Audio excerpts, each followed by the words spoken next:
Hi, you're on the Reddit Confessions channel. She told me she was stepping out to buy almond milk. That's it. Almond milk. She even held up the empty carton as evidence, as if I'd questioned such a mundane errand. I remember nodding from the hallway, socks in one hand, vacuum cleaner in the other, already halfway into cleaning day. But she never came back with almond milk. What she did come back with, or rather, what I found out she had planned, was far worse. At 3:14 p.m., purely by accident, I took out the trash and saw her trunk open. I was dragging the bin to the curb, cursing quietly because the bag tore and a trail of coffee grounds was bleeding down the driveway. That's when I saw it, her suitcase, her big navy one, the one she only used when she flew to visit her sister in Oregon. I stared at it.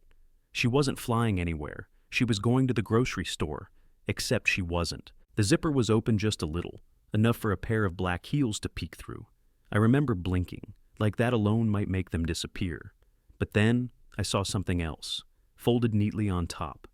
The silk maroon dress she wore to our anniversary dinner last year. The one she told me she'd never wear again, because it made her look too hopeful.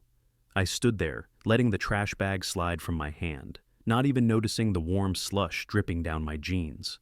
My mouth went dry. My fingers clenched and unclenched at my sides. I wasn't angry yet. I was confused. Genuinely, heartbreakingly confused. She left 15 minutes ago. The almond milk store was 5 blocks away. She could still come back. Maybe this was all innocent. Maybe she was dropping off some clothes for donation. Or maybe I was an idiot, and I just didn't want to face the truth. At 3:27 p.m., I did something I never thought I'd do. I opened her laptop. She was logged into everything. Always was. No passwords between us.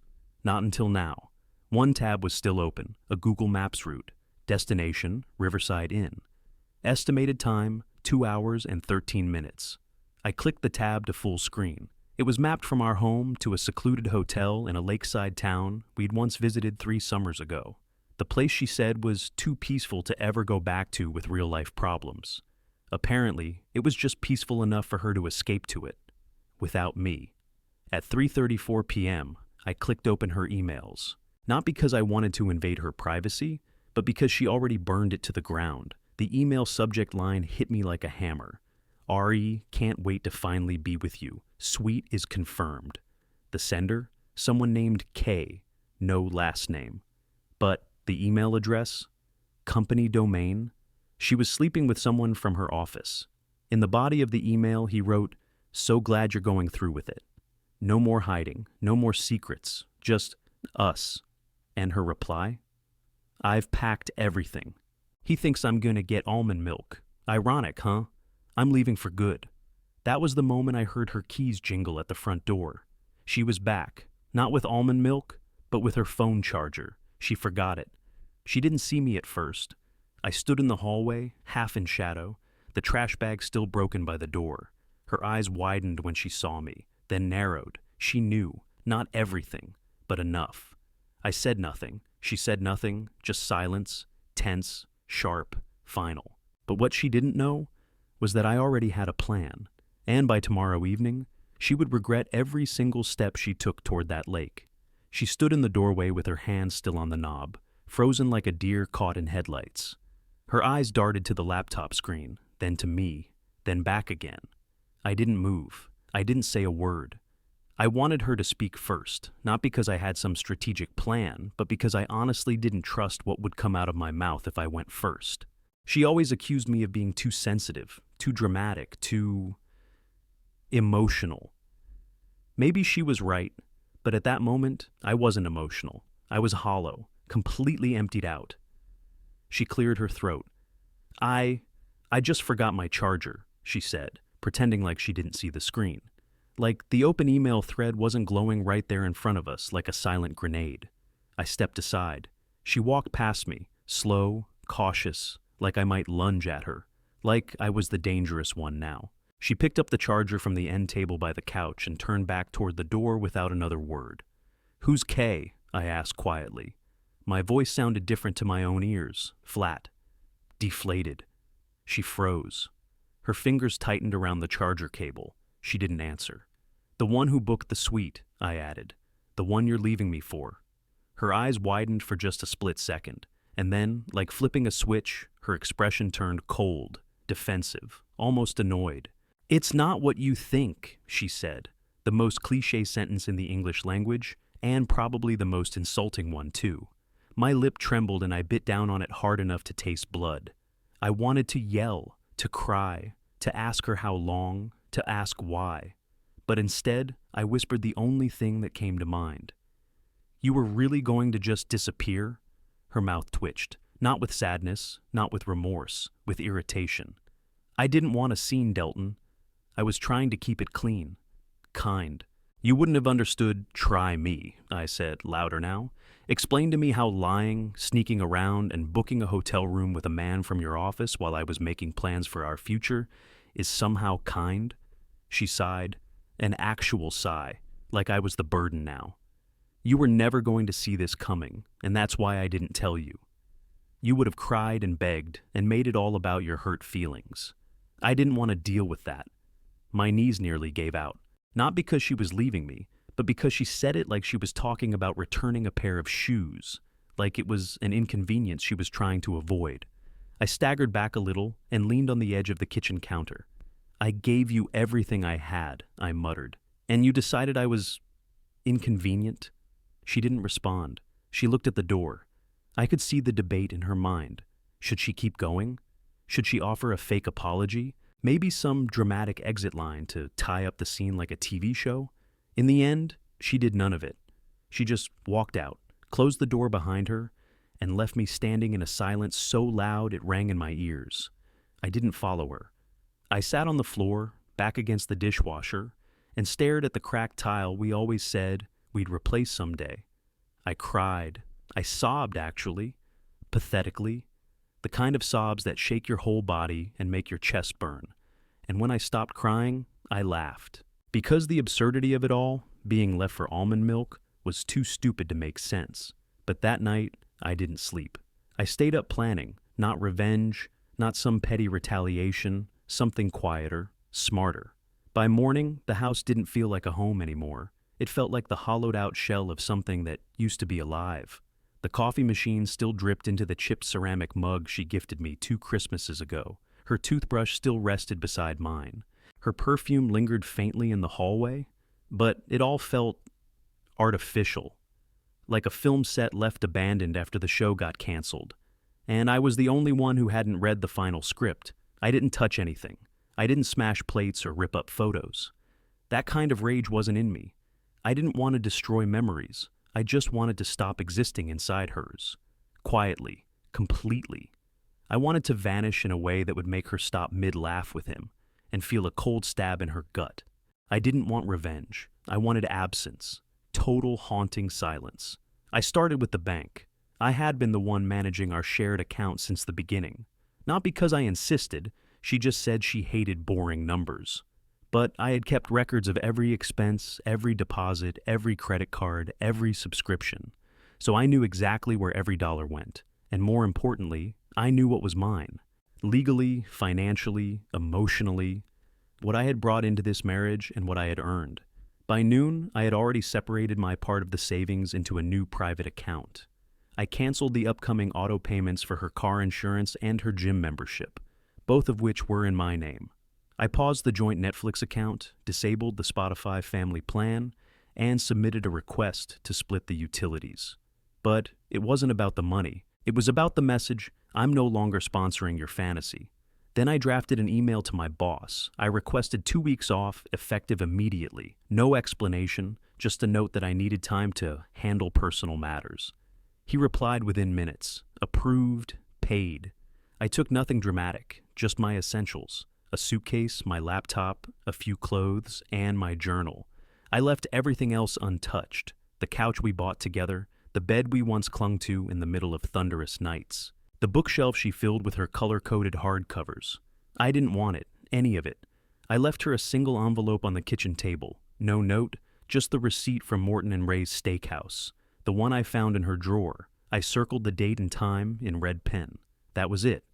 By the time she returned that evening, no doubt imagining some apology scene or a dramatic confrontation, I would already be gone. No dramatic fight, no screaming match, just silence. The eerie kind. The kind that makes people panic, not because of what was said, but because of what wasn't.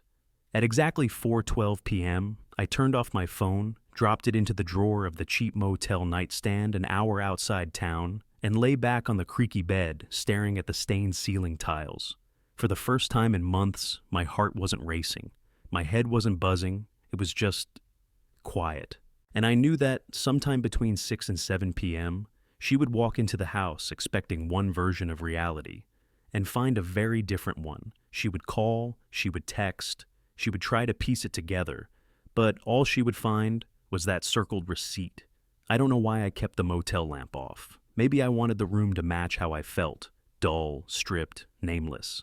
The flickering neon from the parking lot sign painted the walls in broken color, and the old AC unit buzzed just enough to drown out my thoughts. I sat on the bed with my back against the wall, watching the unread messages start to stack. I hadn't even opened the first one when the second came, then the third, all of them from her, none of them read. I turned the screen over, face down on the mattress. I wasn't ready. I didn't want her words right now. They'd be manipulative, maybe apologetic, or maybe cruel. Maybe she'd double down and say something heartless again, like how she didn't want to deal with my crying. I had nothing left in me to defend. This time, I'd let her speak to silence. Still, curiosity doesn't sit still forever. At 8:02 p.m., I gave in. Her first message was short. "Where are you?" The second, "Delton. I came home and you're not here. Why is your stuff gone?" Third, "Is this about yesterday?" Fourth, "You're being unfair." And then the longer ones started coming. Paragraphs where her tone shifted. Accusatory at first. She accused me of being petty, said I blindsided her, claimed I overreacted, said she was going to explain everything, as if catching her mid-affair required context. Then, about 2 hours later, her words changed. Less edge, more panic. "Are you okay?" she wrote. "I don't know where you are. This doesn't feel safe, Delton. Just tell me you're all right." It was the first time she had asked about me in weeks, maybe months. I didn't reply. Instead, I walked to the motel vending machine, got a tiny bag of peanuts, and ate them one at a time, pacing the cracked sidewalk beneath a flickering porch light. Some trucker watched me with mild suspicion, probably wondering if I was another burnout waiting to sell old CDs or life stories for cash. I didn't look like a man with a plan, but I had one. The next morning, I was going to show up somewhere she never expected, a place I'd avoided for years, her office. You see, I never met her coworkers. She kept those worlds separate, said I wouldn't enjoy that crowd. But I knew from the emails that this man, Kay, worked with her, and I wasn't going to confront him. No, that wasn't my style. I was going to simply exist in front of them, quietly, awkwardly, tragically. I would make her lover see me not as a threat, but as the man she betrayed, not in rage, not in passion, but in cold, unshakable presence. The next morning, I would stand in the lobby with a single envelope, and that envelope would not contain threats. It would contain her wedding vows. The original handwritten copy she gave me 7 years ago, still folded in the leather-bound notebook I kept in my desk drawer. And when I handed it to her in front of him, in front of her carefully crafted professional world, I wouldn't say a word, because I didn't need to. The receptionist's smile faltered when I told her who I was there to see. She asked if I had an appointment, and I told her I didn't. I handed her a small manila envelope and asked that it be given directly to Junia. She glanced at the name on the envelope like it was radioactive. Then she nodded, told me to wait, and disappeared behind a frosted glass door. I could tell she knew something. The look in her eyes wasn't just confusion, it was discomfort, maybe pity. The lobby was cold, overly modern, decorated in grayscale with a splash of artificial warmth, fake plants, a coffee machine that beeped constantly but never poured anything. I stood there too long. 10 minutes turned into 20. At some point, I noticed 2 women in business suits whispering by the water cooler, glancing at me between sips. I looked out of place, not because of how I was dressed, I wore my best jacket, but because I looked like a man who didn't belong in any version of her life anymore. Then the elevator dinged. She stepped out with a man beside her. Tan blazer, dark jeans, a confidence that didn't need to be loud to be known. Him, the one from the email, from the steakhouse, from the hotel. Kay. Their laughter stopped the second they saw me. Junia froze. Her mouth fell slightly open, but no sound came out. She looked at the envelope in my hand like it was a grenade. I didn't smile. I didn't blink. I simply walked forward, stopped a few feet in front of them, and held it out. She didn't take it right away. Instead, she looked at him, then back at me. Her face tightened, like she was preparing herself for impact. I kept my voice low, steady. No drama, no theatrics. "These were yours," I said. "I figured you might want to reread them now." Her hand trembled as she took the envelope. She didn't open it, not yet. She was too aware of the eyes in the room. The receptionist had reappeared and stood frozen near the printer. The two women by the cooler had gone silent. And Kay, he just stood there, arms crossed, doing his best to keep his face unreadable. But I caught the slight shift in his stance, the hesitation. The way he glanced at Junia like he had just stepped into something far messier than he expected. I turned to leave. She called after me once, just my name, not in anger, not in guilt, in disbelief. I didn't look back. When I stepped outside, the cold air felt like a reset button. I took a deep breath and walked 2 blocks before ducking into a small diner, sat at the counter, ordered black coffee. My hands were still shaking, not from confrontation, but from everything I didn't say. The version of me she expected would have broken down, cried in front of her, maybe even begged her to come back. But that version was gone. I stared into the steam rising from the mug, wondering what she was doing now. Was she opening the envelope, reading the vows she once wrote in trembling ink on the morning of our wedding day? The part where she said, "You are my home, no matter where we live," the part she read with tears in her eyes, clutching my hands as if she'd never let go. I imagined her reading those words with him standing beside her. Imagined the crack in her voice when she realized what she'd thrown away wasn't just a husband. It was the only version of herself who had ever meant what she promised. I didn't need to destroy her new relationship. I just needed to remind her of the one she burned down. I didn't go back to the motel. I knew she'd think to look there. I knew she'd try to find me.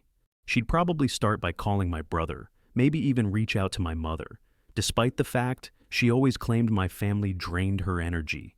But now I figured she'd call anyone who ever knew me, hoping one of them could fix the mess she made, hoping someone could speak to the version of me she left behind, the version who still believed her lies tasted like love. Instead, I checked into a rental studio across town under a different name. Just a week-long lease, something short-term. The kind of place no one would think to find me. It had no personality, a narrow bed, a too bright lamp, and blinds that didn't quite close all the way. Perfect for a man trying to become invisible. Her first call came at 5:41 p.m. I watched the phone ring and let it go. She didn't leave a voicemail. Just called again at 5:44 and again at 5:49. I silenced it, threw it into the nightstand drawer and sat in the dark, arms folded, heart hammering like I'd run a marathon without moving. By the time I finally checked it again, after midnight, there were 13 missed calls, 2 voicemails, 1 text. I read the vows. That was all the text said. No apology, no explanation. Just a sentence loaded with so much unspoken weight it made my stomach turn. I didn't respond. I couldn't. Not because I didn't have things to say, but because I knew if I opened that door, even a crack, she'd wedge her way back into my mind. And right now, I needed to stay clear-headed. For once in my life, I needed to be the one walking away without flinching. The first voicemail started with silence, then a sniffle, then her voice fragile and foreign, like someone who wasn't used to being caught. "Delton, I don't know what to say. I didn't plan for it to happen like this. I thought I could keep things separate. I thought I could leave gently. But I saw your face today and I don't know, maybe I don't even know who I am right now. You don't." That's what I whispered aloud after it ended. The second voicemail was worse. It wasn't angry. It was pleading. "I never wanted to hurt you. You were always good to me, better than I deserved, honestly. But we lost something, didn't we? Didn't you feel it? I felt like I was dying inside. And he saw me. He saw something in me I hadn't felt in a long time." I replayed that line 3 times. He saw something in me I hadn't felt in a long time. What she meant was, he made me feel special. What she didn't say was, because I forgot how to make myself feel that way. And instead of working through it with you, I ran away to find it somewhere else. I stared at the cracked ceiling for hours, replaying every stupid memory. The nights I rubbed her back while she fell asleep, even when my arms went numb. The job opportunities I turned down because she didn't want to move. The quiet sacrifices I made daily because I thought that's what love looked like. Turns out, love looks like almond milk and a suitcase in a trunk. By morning, I had packed up again. I wasn't going to spend my days hiding. I wasn't going to spend another hour waiting for her guilt to grow into an apology. No, I had one more place to go. One last chapter to close. And it started with a simple idea. If she wanted to chase freedom, then she could have it. But she wasn't going to have me watching from the sidelines. At 8:03 a.m., I stood at the edge of our street, staring at the house we used to call ours. The shutters were still broken from the last storm. The ones I always said I'd fix but never got around to. The porch light was still on, even though the sun was already up. She always forgot to turn it off. Little things like that used to drive me crazy. Now they made my chest ache in a completely different way. I wasn't there to see her. Not really. I was there to leave something behind.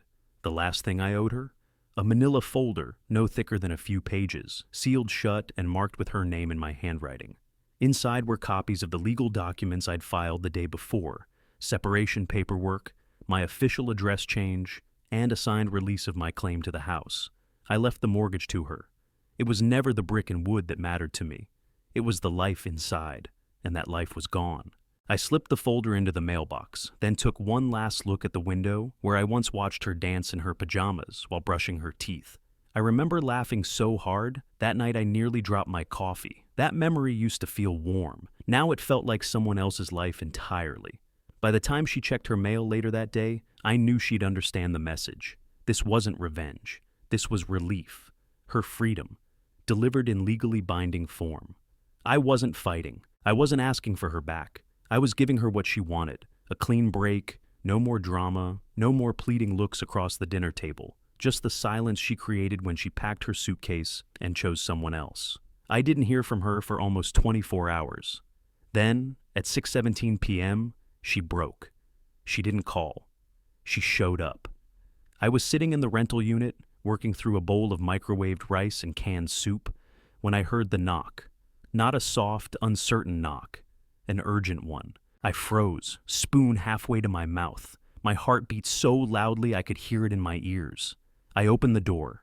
She looked unrecognizable, not in appearance. She looked exactly the same. Same coat, same perfume, same way she clutched her phone like a lifeline. But the confidence, the detachment, the dismissive coolness she'd worn like armor, it was gone.